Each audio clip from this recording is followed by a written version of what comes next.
Lectura del Santo Evangelio según San Mateo.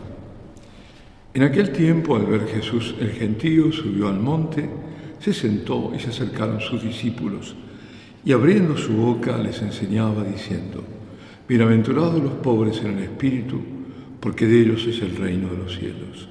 Bienaventurados los mansos, porque ellos heredarán la tierra. Bienaventurados los que lloran, porque ellos serán consolados. Bienaventurados los que tienen hambre y sed de la justicia, porque ellos quedarán saciados. Bienaventurados los misericordiosos, porque ellos alcanzarán misericordia. Bienaventurados los limpios de corazón, porque ellos verán a Dios. Bienaventurados los que trabajan por la paz, porque ellos serán llamados hijos de Dios. Bienaventurados los perseguidos por causa de la justicia, porque de ellos es el reino de los cielos. Bienaventurados vosotros cuando os insulten y os persigan y os calumnien de cualquier modo por mi causa. Alegraos y regocijaos, porque vuestra recompensa será grande en el cielo. Palabra del Señor. Bueno, lo primero que suele venir a mi mente cuando escucho, cuando leo las bienaventuranzas, es justamente la total oposición de este pasaje con lo que opina el mundo, con lo que cree el mundo. Entra en colisión de tal modo que, claro, el mundo se escandaliza por esto o se ríe directamente, porque no comprende, y mientras que el mundo no se convierta, seguirá sin comprender. Y esto no debe llamar la atención porque el Señor lo sufrió. Tanto es así que fue condenado injustamente, pero realmente fue condenado por lo que enseñó, por lo que dijo. Entonces, claro, cuando en cambio la persona se deja convertir por Dios, todo cambia, se vuelve luminoso, se vuelve comprensible. Ahora bien, y eso no se puede sin el Espíritu, porque es el Espíritu el que da esa luz. Ahora bien, una de las bienaventuranzas, la primera justamente, es el pobre de espíritu. ¿Y qué es el pobre de espíritu? Bueno, en general se entiende que son aquellos que sufren alguna minusvalía de tipo mental, digamos. Y bueno, sí, pero no solamente ellos. No solamente ellos. Puede ser una gran luminaria, pero que sea un pobre de espíritu. En definitiva, el pobre de espíritu es aquel que se sabe dependiente de Dios, que confía en Dios, pero no en sí mismo, desconfía de Él, que sabe que sin Dios no se puede salvar, es imposible, que Él no logrará nunca salvarse. Es decir, sabe cuál es su verdadera condición y no duda que Dios lo creó, que Dios está presente en su vida. Es un humilde de verdad, no en apariencia. Por lo contrario, el arrogante, el soberbio, es lo opuesto. Y ese no puede llegar no alcanzará nunca el reino de los cielos a menos que cambie. Porque el reino de los cielos es para los pobres de espíritu, no para los arrogantes. Así que ese pobre de espíritu, por ejemplo, nunca va a ser presuntuoso, no presume. Sabe que por más que sea una persona grande, que sea grande, digamos, para los ojos del mundo, una lumbrera, como decía, pero no presume. ¿Por qué? Por lo mismo que decía antes, porque sabe que no puede alcanzar por sí mismo la salvación. Confía plenamente en Dios. Esta es la clave. Y sabe que Él es nada ante el misterio de Dios, que es infinito. Puede ser una persona de ciencia, por ejemplo, pero que sabe la limitación de la ciencia humana. Eso se ha dado, aunque no sea frecuente, que haya pobres espíritus científicos. Jesús, anunciando quiénes son los bienaventurados, está proclamando al mismo tiempo, de forma indirecta se diría, la justicia de Dios. Porque los que hoy son pobres de espíritu, los que son mansos, los que hoy están afligidos por los males, porque sufren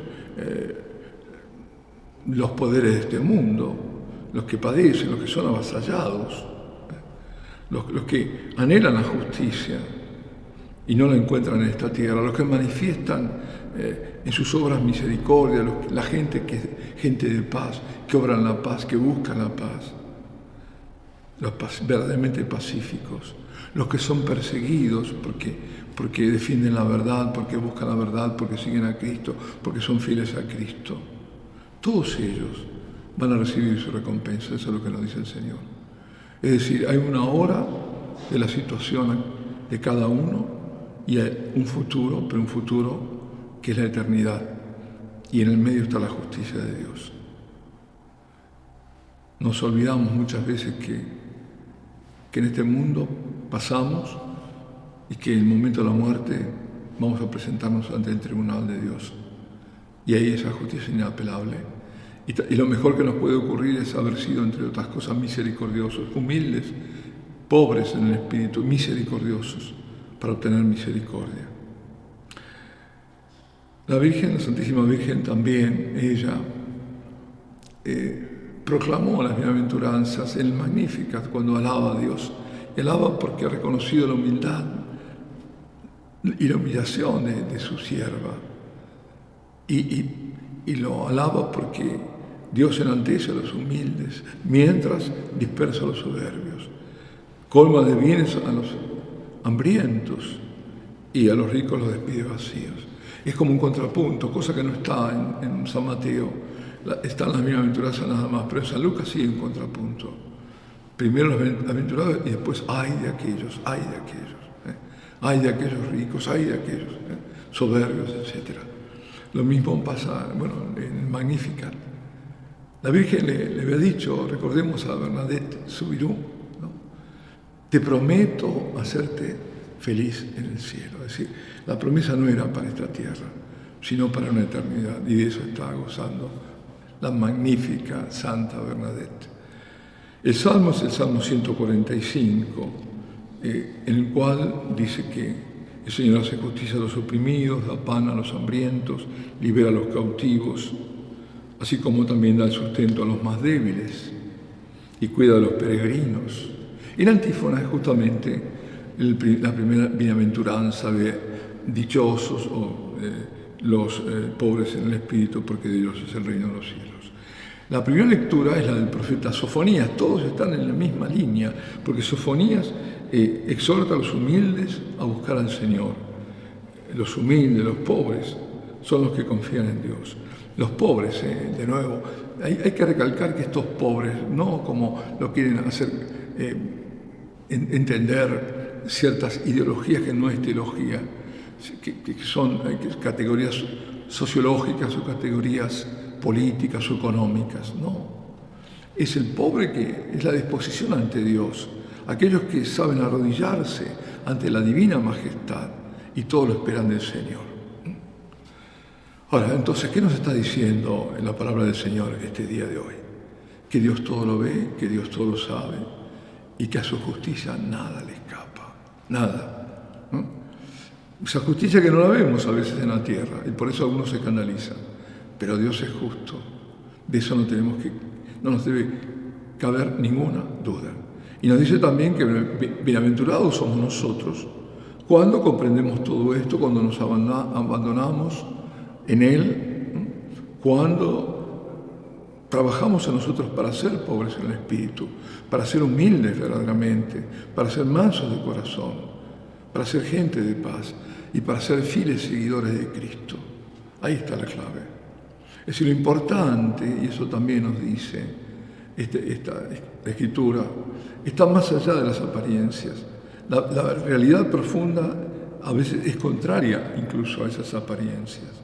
Entonces no debemos dejar engañarnos, debemos tener la luz del Espíritu en nosotros para poder entender lo que Dios nos está diciendo y pidiendo y dónde está la verdad y no escandalizarnos. Y también para poder vivir anticipadamente estas bienaventuranzas celestiales. Y esto lo hacemos cuando nos acercamos a Él, cuando nos encontramos. El gran acontecimiento de una vida es el encuentro con Jesús. Y ese encuentro con Jesús lo tenemos de una forma única cuando acudimos a Él, que Él nos llama realmente a adorarlo. Ahí ese encuentro es donde yo me doy cuenta del amor de Él, de que ese amor es eterno, de que vino a salvarme, que se ha hecho así pequeño y humilde, es por amor a mí, y que adorando encuentro esa dicha, esa plenitud. Y Él me eleva, me alza desde mi pequeñez para hacerme grande en el reino de los cielos.